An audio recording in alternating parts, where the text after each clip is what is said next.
আপনারা এই প্রথম কথা হচ্ছে এই যে ডিজিটাল মিডিয়া ফেডারেশন করেছেন বা রাজ্য সম্মেলন করেছেন, এটা আমি যেটুকু দেখলাম অত্যন্ত ইতিবাচক এবং সময়োপযোগী কাজ। কারণ এখন ডিজিটাল যুগ, ফলে এই এক সময়ের কাগজ, তারপরে রেডিও, তারপরে টিভি, তারপরে এত বেসরকারি টিভি, এখন ডিজিটালে যেভাবে যুগ এসছে এখন অত্যন্ত ভালো। আপনাদের দাবিগুলো দেখেছি, এই দাবির নীতিগতভাবে দাবিগুলো আপনারা করতেই পারেন, কিন্তু এই দাবিগুলো নিয়ে আরও আপনাদের উদ্যোক্তাদের সঙ্গে একটা পর্যালোচনা দরকার। কারণ ডিজিটাল মিডিয়া প্রযুক্তিগত দিক থেকে যেমন তার একটা বিরাট ইতিবাচক দিক এবং প্রভাব রয়েছে, সেটা দায়িত্বের সঙ্গে পালন করার একটা স্ক্রিনিংয়ের কিন্তু সেখানে ব্যাপার রয়েছে। এবং ডিজিটাল মিডিয়া আর ডিজিটাল কন্টেন্ট ক্রিয়েটার এইটার মধ্যে একটা আলাদা রাখতে হবে। কন্টেন্ট ক্রিয়েটার মানে আমি ডিজিটালে আমার মতো করে আমি এর পক্ষে বলছি বা গালাগালি করছি বা একটা বিশ্লেষণ করছি, সেটা এক জিনিস। আর ডিজিটাল মিডিয়া হচ্ছে আপনি একটা হাউস তৈরি করছেন, সাংবাদিকতা করছেন। ফলে এখান থেকে যেমন সত্যি ভালো কিছু সাংবাদিক উঠে আসার অত্যন্ত সুযোগ আছে, তেমনি এটার একটা ক্রেডিবিলিটি তৈরিটা প্রথম দরকার।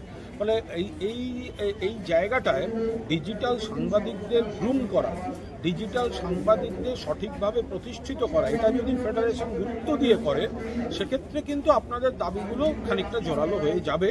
তার মধ্যে যেগুলো টেকনিক্যালি ঠিকঠাক, কিন্তু তার জন্য আমার মনে হয় এই ফোরামটাকে আরেকটু বেশি নিজেদের প্রস্তুত করে নিতে হবে। আর পিসিআই যেরকম বলেছিল কিছুদিন আগে যে যারা সাংবাদিক হতে গেলে আর কি সাংবাদিকতার কোর্স করা বা তাদের একটা প্রয়োজন রয়েছে, সেরকমভাবে যদি রাজ্য সরকারের পক্ষ থেকে কোনো একটা ছোট বিভিন্ন ওপেন ইউনিভার্সিটি থেকে তারা কোর্স করে এবং সরকার যদি সেটার উপরে স্বীকৃতি দেয় যে হ্যাঁ এ সাংবাদিক, কিন্তু ডিজিটাল মিডিয়াতে কাজ দেখুন, আমরা সাংবাদিকতায় যখন আমরা দেখতে পাই, যখন ধরুন অসম্ভব সাংবাদিকতায় ভালো রেজাল্ট করে একটি ছেলে বা একটি মেয়ে এসেছে, মানে খুব ভালো নাম্বার পেয়েছে, দারুণ, কিন্তু আমরা যখন কাগজে রিক্রুটমেন্টের সময় নিই, তার পাশাপাশি দেখতে হয় তার সাংবাদিকতার ইনস্টিংক্টটা কতখানি কাজ করছে, তার নিউজ সেন্স, তার লেখার কথা।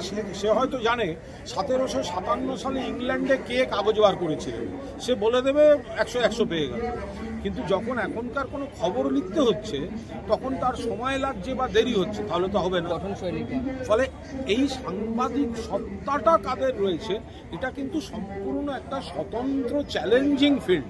ফলে এর মতো করে, মানে আমি বলছি এটা একটা ক্যামেরার লেন্স, আমি এখন এই ক্যামেরার লেন্সের দিকে তাকিয়ে কথা বলছি, মানে আমি যতক্ষণ এই ক্যামেরার লেন্সের দিকে তাকিয়ে কথা বলবো, যতজন দেখছেন তারা কিন্তু ভাববেন তার সঙ্গে আমার চোখাচোখি হয়ে রয়েছে, আই কন্ট্যাক্ট হচ্ছে, আই বল কন্ট্যাক্ট হচ্ছে। কিন্তু আমরা এখনো সেই অভ্যাসটা করতে হবে যে আমি যখন কথা বলবো তখন চোখটা রাখা, সঠিক শব্দটা আসা এবং আমার হাতের দুটো ব্যবহার কি রয়েছে, মানে এইগুলো একটা ট্রেনিং বা একটা মহড়া সাধনার ব্যাপার। আমি একটা কোর্স করে নিলাম এবং সাংবাদিক হয়ে গেলাম, আমার মনে হয় সাংবাদিকরা কিন্তু অত সহজ নয়।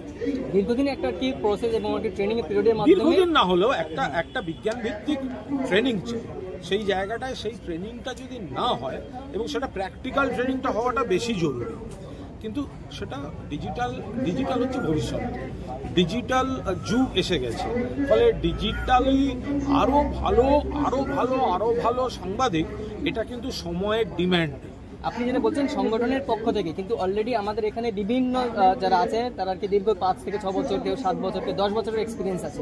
তো তারা যখন আছে, তো তাদের নিয়ে অন্তত আর কি আপনারা যদি ভাবেন যে আর কি যে যারা আছে তাদের জন্য একটা নতুন আইন নিয়ে আসেন আপনার রাজ্য সরকারের পক্ষ থেকে। এটা তো আইনের বিষয়, আইন বা যে কোনো যেটাই করা হোক, আমরা নিশ্চিতভাবে সেগুলো কমিউনিকেট করব যথাযথ জায়গায়। কিন্তু ডিজিটাল মিডিয়া এটা নিশ্চিতভাবে আমাদের একটা মানে নিশ্চয়ই একটা প্রায়োরিটি এরিয়া, কারণ এটা এখন ডিজিটাল যুগ। সেই সাথে আরেকটা আমরা আপনার কাছে দাবি আমরা তুলে দেবো, সেটা হলো রাজ্যের বিভিন্ন প্রান্তে যখন আর কি সরকারি কোনো প্রোগ্রাম হয়, এটা আপনি ভালোভাবে জানবেন যে ডিজিটাল মিডিয়া সাংবাদিকরা সেখানে কিন্তু পৌঁছাতে পারে না, এবং আর কি যে ওই যে একটা সরকারের সাথে মিসকমিউনিকেশন বা, দেখুন এগুলো আগে ছিল না, একটা সময় ছিল শুধু প্রিন্টের। যখন টিভি এলো তখন টিভি ঢুকতে পারতো না, তারপরে সে টিভি ঢুকতেও একটা পর্যায়ে গেছে। ফলে একটা যখন রূপান্তর হতে থাকে, নতুন কিছুর একটা আসতে থাকে, তখন সেই সময় সেইটাকে আমার ধারণা এই সমস্যাগুলো কাটবে। কিন্তু কজনকে, কারা, কোন হাউস, এইগুলো যতক্ষণ না এগুলো তালিকা ঠিক হচ্ছে, ততক্ষণ তো এইভাবে প্রশাসন দিতে পারবে না। কতজনকে দেবে, মানে এটা আটকে যাবে।